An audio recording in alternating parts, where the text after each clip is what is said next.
Hai people, jumpa di sini. Ku ceritakan seorang wanita muda cantik bernama Dice Budiarsi. Di saat itu, pada tahun 1986, adalah wanita yang sibuk guys. Dice mengikuti segala macam kegiatan seperti foto model, bintang iklan, dan bisnis salon. Dice juga sering mengikuti acara kontes-kontes kecantikan yang diselenggarakan di Jakarta dan mempunyai segudang pengalaman di bidang model. Dice adalah wanita sibuk yang hidup glamor, mempunyai rumah besar, mobil mewah, dan bisnis salon. Tahun 1980, di saat masih banyak penduduk Indonesia yang serba kekurangan, Dice sudah menenteng tas-tas branded, alat makeup termahal, dan parfum termahal dari Paris. Dice punya salon mewah di kawasan elit di Kalibata Indah, Jakarta Selatan. Dia punya pergaulan banyak di kalangan pejabat dan pengusaha. Singkatnya, di saat itu Dice menjadi kalangan sosialita Jakarta.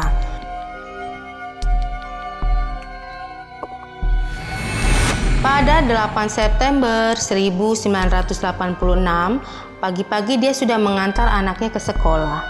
Kemudian siangnya, Dice bersama supir pribadi pergi menuju salon miliknya, Putri Citra Ayu di Kalibata Indah. Jarak rumah ke salon cukup dekat, hanya 2 km.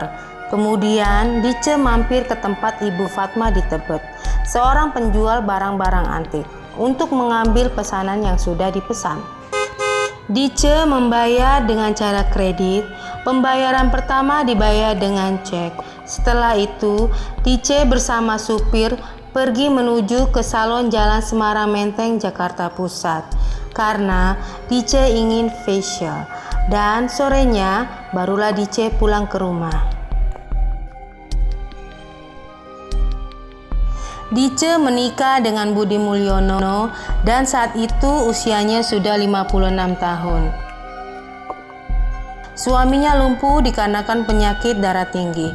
Budi Mulyono dulu bekerja sebagai letnan muda di ketentaraan dan kemudian bekerja pada Majen Hartawan, Menteri Bina Marga di zaman Orde Lama. Budi Mulyono sudah pernah menikah sebelumnya dan mempunyai anak satu dari pernikahannya yang terdahulu. Lalu, pada tahun 1970, dia menikahi Dice dan dikaruniai 2 orang anak. Kita kembali pada 8 September 1986 ya guys. Pada malam itu, pukul 7, Dice menerima telepon dari seseorang. Dia langsung bersiap pergi. Tidak berdandan, hanya pakai baju batik biru. Mungkin disebut dengan daster ya guys, dan sandal hitam.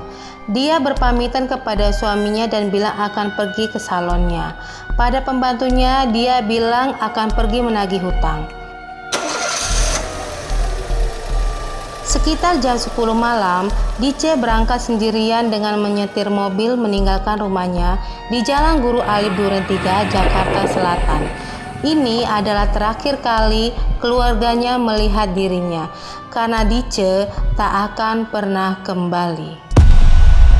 Sekitar jam 10 malam di kawasan Kalibata, tidak jauh dari pabrik obat dan kebun karet, terlihat sebuah mobil Honda Accord putih dengan mesin dan lampu sen yang masih menyala. Melihat hal itu, Zainal, seorang karyawan pabrik sepatu bata yang baru pulang lembur, mendekati mobil itu dan melihat ke kaca mobil, dan ternyata tidak ada orang di dalamnya. Karena curiga, Zainal melapor kepada Montako, petugas keamanan pabrik dupa.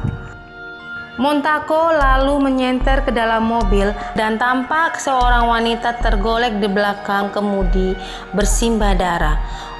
Wanita itu guys ternyata Dice Budiarsi.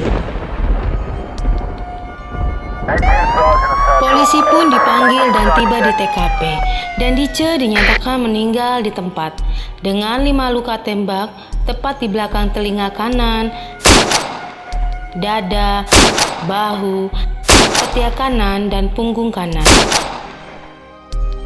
Polisi memperkirakan Dice dihabisi dengan pistol semi otomatis kaliber 22. Di Indonesia, pistol sejenis ini hanya sedikit pemiliknya. Menurut keterangan saksi yang bernama Zainal, sebelum dia menghampiri Honda Accord putih, tidak jauh dari lokasi mobil itu, dia berpapasan dengan seorang pria berjaket hitam, berbaju putih yang berjalan terburu-buru. Pembunuhan seperti ini sangat jarang terjadi di Indonesia.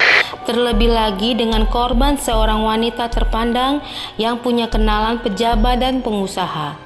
Pers langsung heboh. Berita pembunuhan Dice menjadi headline di surat kabar, menyulut spekulasi di tengah masyarakat. 3 bulan kemudian, polisi menangkap seorang pria bernama Muhammad Sirajuddin yang biasanya dipanggil Pak D. Dia berprofesi sebagai dukun pengganda uang. Menurut polisi, pria inilah pembunuh Dice. Motifnya, waktu itu Dice memberikan uangnya sebesar 10 juta kepada Pak D untuk digandakan jadi ratusan juta. Tapi ujung-ujungnya Pak D malah menghabiskan uang itu untuk kepentingan pribadi. Hal ini membuat Dice marah dan Pak D pun tersulut emosinya, sehingga Pak D menghabisi wanita itu dengan cara menembaknya sebanyak 5 kali. Saat ditangkap, Pak D sedang berstatus tersangka pembunuhan Nyonya Endang Sukitri, pemilik toko bahan bangunan di Depok, yang kata polisi juga menggandakan uangnya kepada Pak D. Tetapi Pak D protes. Dia membantah tidak membunuh Dice dan dia juga tidak membunuh Nyonya Endang Sukitri. Ada pihak-pihak yang mengkambing hitamkannya. Dan guys, Pak D yang merasa terpojok akhirnya mulai berkicau dan membeberkan semua rahasia Dice. Muhammad Sirajuddin alias Pak D lahir di Sumeneb tahun 1932. Dia sempat jadi tentara pada zaman revolusi. Hidup Pak D nggak selalu lurus guys. Pada tahun 1965, dia pernah dipenjara selama 7 tahun karena membantu pencurian baju di tempat penjahitan baju. Setelah bebas, tahun 1971, Pak D sempat tinggal di Surabaya untuk beberapa tahun. Sebelum pindah ke Jakarta dan menetap di kawasan Pasar Rebo, Jakarta Timur, Pak D menikah keempat kalinya. Profesi terakhir Pak D adalah dukun yang bisa menggandakan uang, bisa memberi jimat dan usaha jual beli barang-barang klinik. Pak D dan Dice punya hubungan dekat seperti ayah dan anak. Begitu pengakuan Pak D. Dice menganggap Pak D sebagai guru spiritualnya. Mereka bertemu pertama kali tahun 1981. Pada waktu itu, Dice minta tolong supaya salonnya ramai oleh pengunjung. Pak D lalu memberikan jimat penglaris untuk dipasang di pintu masuk. Dan setelah itu, salon Dice semakin ramai dikunjungi orang. Dice sering curhat pada guru spiritualnya itu. Dia mengaku sering main dengan pengusaha-pengusaha seperti Surpi Katmono, kerabat Presiden Soeharto, Indra Rukmana yang adalah suami Mbak Tutut putri Presiden Soeharto. Sekali main, Dice dibayar 10-20 juta.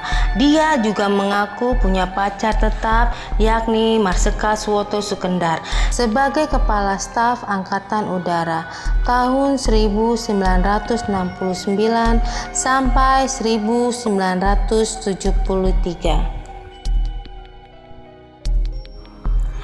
Setelah pensiun, Marsikal Suwoto beralih profesi menjadi pengusaha di bidang penerbangan. Suwoto dan Pak D punya hubungan bisnis barang-barang klinik. Menurut Pak D, selain memacari Dice, Marsikal Suwoto juga meminta Dice tidur dengan pejabat-pejabat lain. Tentu ini untuk memuluskan proposal proyek-proyeknya. Terbukti, strategi Suwoto berhasil sebab dia sukses memenangkan tender proyek pembangunan sebuah bandara di Indonesia. Pak D juga bilang 4 hari sebelum Dice dibunuh, tepatnya 4 September 1986, Dice mengadu kepadanya karena bertengkar dengan pacarnya, Marsikal Suwoto.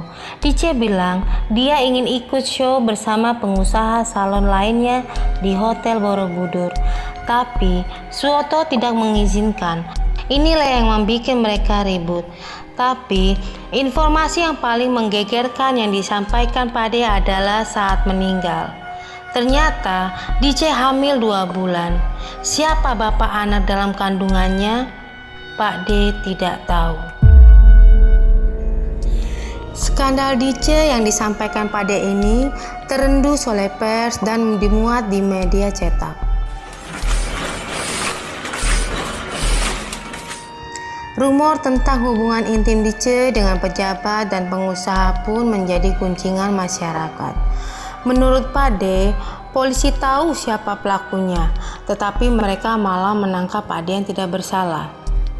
Mereka yasa semua bukti agar mengarah kepadanya.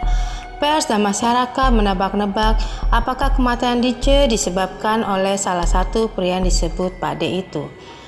Apakah ada pihak pengusaha dan polisi untuk menutupi kasus ini dan menjadikan Pak D tumbal? Desas-desus yang paling gencar beredar di masyarakat, guys. Seorang pengusaha telah menghamili Dice dan hal ini menimbulkan kemarahan istrinya yang kemudian memerintahkan seseorang untuk membunuhnya dan lalu mengkambing hitamkan Pak D sebagai pelakunya. Saat diinterogasi polisi, awalnya Pak D membantah membunuh Dice karena nggak juga mengaku. Akhirnya polisi menyiksa Pak D sampai kakinya patah. Tapi Pak D nggak mundur.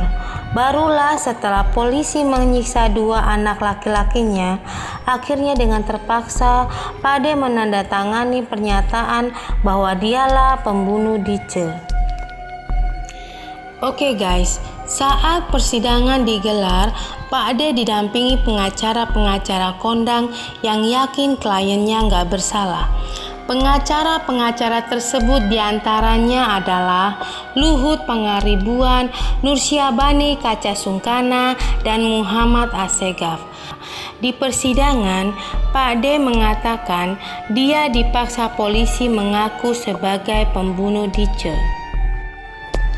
Budi Mulyono, suami Dice, ikut bersaksi dan mengatakan Dice enggak pernah memberikan uang 10 juta kepada Pak D untuk digandakan.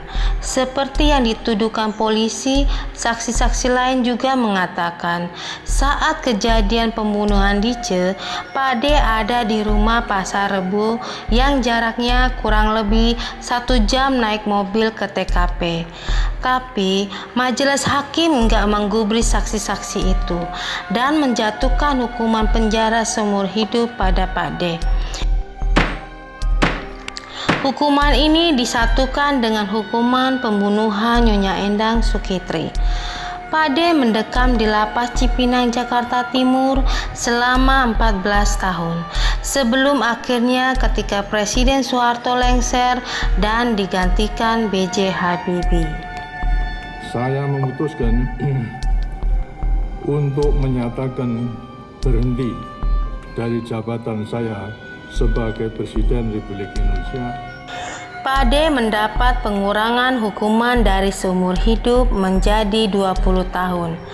Akhirnya, pada 27 Desember 2000, Pak D bebas dan bisa meninggalkan Lapas Cipinang. Pak D tetap bersikukuh tidak membunuh Dice. Kalau bukan Pak D, siapakah yang membunuh Dice dan apa motifnya?